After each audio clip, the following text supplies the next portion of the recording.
আল্লাহর তাওহীদের কালিমাকে দুনিয়াতে উড্ডীন করার জন্য, তাই নয় কি? কিন্তু আল্লাহ রাসূল বললেন যে ওই ব্যক্তির মালও সে পেয়ে যাবে যাকে সে হত্যা করেছে। তাহলে দেখেন সমন্বয় আছে না? রব্বানা আতিনা ফিদ দুনিয়া হাসানা ওয়া ফিল আখিরাতি হাসানা ওয়া কিনা আযাবান নার। এখানে দিন এবং দুনিয়া উভয় চাওয়ার কথা বলা হয়েছে। আর একটা হাদিস আপনাদেরকে শোনাই। নবী মুহাম্মদ সাল্লাল্লাহু আলাইহি ওয়াসাল্লাম বলেছেন, মান সাররাহু আন ইউবসাতা লাহু ফি রিজকিহি আও ইউনসা লাহু ফি আসারিহি ফালিয়াসিল রাহিমাহু। যার পছন্দ লাগে, ভালো লাগে যে তার রিজিক বাড়িয়ে দেওয়া হবে এবং তার বয়স বৃদ্ধি করা হবে, সে যেন আত্মীয়তার সম্পর্ক রক্ষা করে। তাহলে আত্মীয়তার সম্পর্ক রক্ষা করা একটা ইবাদত, এটা আল্লাহকে খুশি করার জন্য করতে হয়। কিন্তু দেখেন এর সাথে সাথে কি হয়ে যাচ্ছে?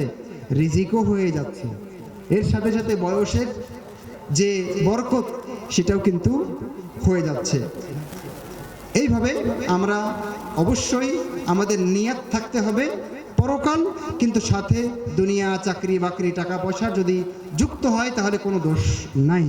কিন্তু যদি কারো উদ্দেশ্য হয় স্রেফ টাকা আর টাকা, চাকরি আর চাকরি, তাহলে এইটা নিষিদ্ধ ঘোষিত। যে রাসূলুল্লাহ সাল্লাল্লাহু আলাইহি ওয়াসাল্লাম যে শাস্তির কথা বলেছেন তখন সে শাস্তি তার জন্য প্রযোজ্য হবে। সালাফে সালেহিনের শিক্ষা নীতির ভিতরে আছে তারা ঈমান এবং আকীদাকে অত্যন্ত প্রাধান্য দিতেন। আমরা লুকমান হাকিমের জীবনীতে সেটা দেখতে পাই। কোরআন মাজিদ বলছে, ওয়াইজ ক্বালা লুকমানু লিবনিহি ওয়া হুয়া ইয়াইযুহু ইয়া বুনাইয়া লা তুশরিক বিল্লাহ ইন্নাশ শিরকা লাযুলমুন আযীম। লুকমান হাকিম তিনি তার ছেলেকে ডাক দিয়ে তাওহীদের দীক্ষা দিচ্ছেন, শিরিক মুক্ত জীবনের দীক্ষা দিচ্ছেন। ঠিক নবী সাল্লাল্লাহু আলাইহি সাল্লাম আপনি দেখবেন মক্কার 13টি বছর যত সূরা নাজিল হয়েছে, এখানে জান্নাতের কথা আছে, এখানে জাহান্নামের কথা আছে। নবী সাল্লাল্লাহু আলাইহি সাল্লাম চুলচেরা বিশ্লেষণ করেছেন তাওহীদ এবং আকীদার বিষয়গুলোকে। আল্লাহর প্রতি ঈমান, তাকদীরের প্রতি ঈমান, পরকালের প্রতি ঈমান, জান্নাতের প্রতি ঈমান, জাহান্নামের প্রতি ঈমান, নবী এবং রাসূলগণের প্রতি ঈমান, আসমানি কিতাবসমূহের প্রতি ঈমান, এই বিষয়গুলোকে রাসূলুল্লাহ সাল্লাল্লাহু আলাইহি সাল্লাম ঘুরে ঘুরে বারবার বলার চেষ্টা করেছেন।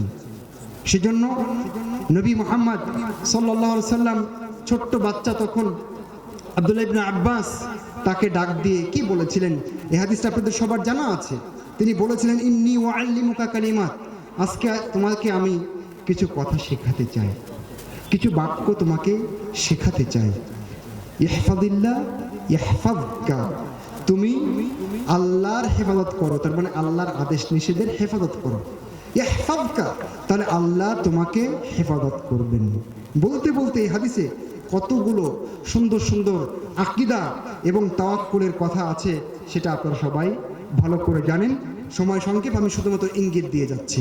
ইবনুল কাইয়িম রাহিমাহুল্লাহ তিনি বলেছেন, ফাইদা কানা ওয়াক্তু নুতকিহিম ফালিউলাক্কানু লা ইলাহা ইল্লাল্লাহ মুহাম্মাদুর রাসূলুল্লাহ।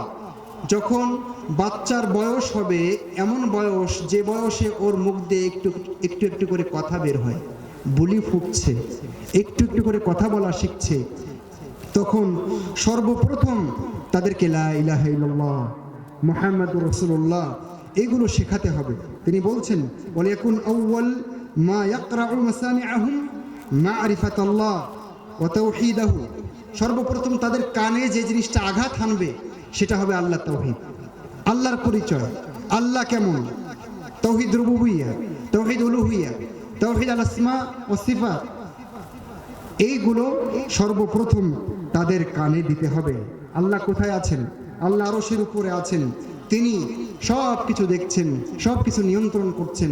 এই যে আকীদা এবং তাওহীদের বিষয়টা, এটা হলো সালাফি সালেহিনের শিক্ষা নীতিতে ছিল, এটা তাদের শিক্ষা দর্শনে ছিল। সেজন্য আমাদের মাদ্রাসায় এমনকি স্কুলে যারা পড়ে এদের সংখ্যা বেশি না কম? মানে এরা কি মুসলিম না অমুসলিম বলেন? যারা স্কুলে পড়ছে এরা কি মুসলিম না? তাহলে তাদের ইমানের এই দীক্ষা, আকীদার এই দীক্ষা, ইসলামের বুনিয়াদি বিষয়গুলো, কিভাবে সালাত আদায় করতে হবে, কিভাবে হজ করতে হবে, কিভাবে যাকাত দিতে হবে, মেয়েদের জন্য তাদের হায়েজ নিফাসের বিষয়গুলো, ছেলেদের জন্য পবিত্রতা অর্জনের বিষয়গুলো, স্বপ্নদোষের বিষয়গুলো, এই জাতীয় যেগুলো বুনিয়াদি বিষয় আছে সেগুলো স্কুলের সিলেবাসে থাকা দরকার ছিল কিনা বলেন?